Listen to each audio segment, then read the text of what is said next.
Unfictional stories. Sooner or later, it happens to everyone. These are the letters no one expected to write.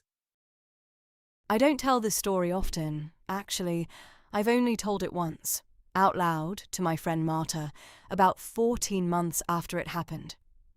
And that's when I understood that something was wrong with it.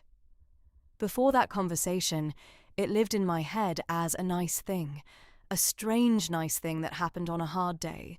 People are kind sometimes. Strangers surprise you. I filed it there and didn't look at it again. Marta is the one who made me look. It was March, 2 years ago. I'd had a biopsy done on a lymph node the week before. My doctor had found something during a routine check. Probably nothing, she said, but we should look. The word probably did a lot of work that week. I was 34, I ran 3 times a week, I ate reasonably well, and I spent 7 days learning that none of that means anything when your body decides to have opinions. I didn't tell anyone, not my mother, not my boyfriend at the time, not my colleagues. I don't know exactly why. Partly I didn't want to worry people over something that was probably nothing, and partly I think I was superstitious about it. Saying it out loud made it more real. The results were due on a Thursday. I took the morning off work, went to a café near the clinic, and sat there with a coffee I didn't drink and my phone face up on the table. The café was half empty, quiet, the kind of Tuesday morning quiet that makes everything feel slightly suspended. A man sat down across from me, not next to me, across from me at my table in the empty chair, as if we'd arranged to meet. He was maybe 60, ordinary-looking grey coat, nothing remarkable. I remember thinking he'd mistaken me for someone else, and I was about to say something when he looked at me. Not in an unsettling way, just directly, the way people rarely look at you, and said, "It's going to be fine." Then he stood up, picked up his coffee, and moved to a table by the window. That was it. The whole interaction was maybe 15 seconds. I sat there for a moment. I looked over at him. He was reading something on his phone, completely ordinary, not looking at me. I thought, he overheard something, or he's a little eccentric, or I remind him of someone he knows.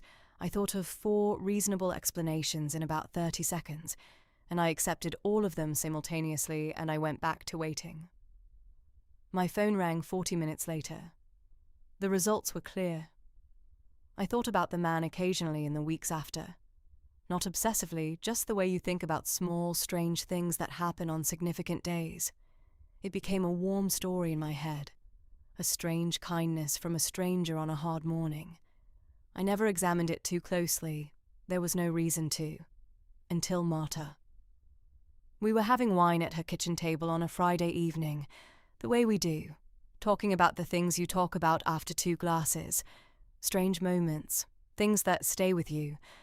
And I started telling her. The cafe, the morning, the wait, the man who sat down across from me and said 4 words and left. I got to the end and stopped. Marta was quiet for a moment. Then she said, "But how did he know?" I opened my mouth to answer and said nothing.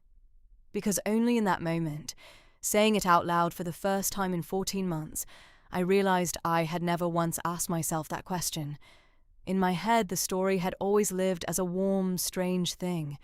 I had never reached the part where I needed to explain how a stranger knew to sit down at my table, how he knew what to say, how he knew when to leave.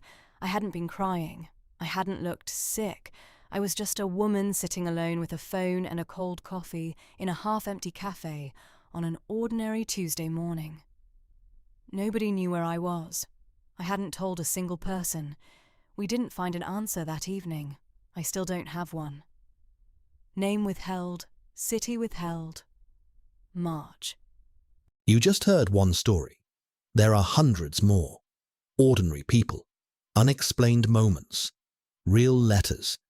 If something happened to you, something you've never quite been able to explain to yourself or anyone else, we're collecting those stories.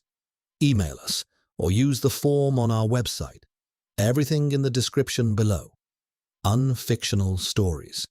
New episode every week. Sooner or later, you'll have a story too.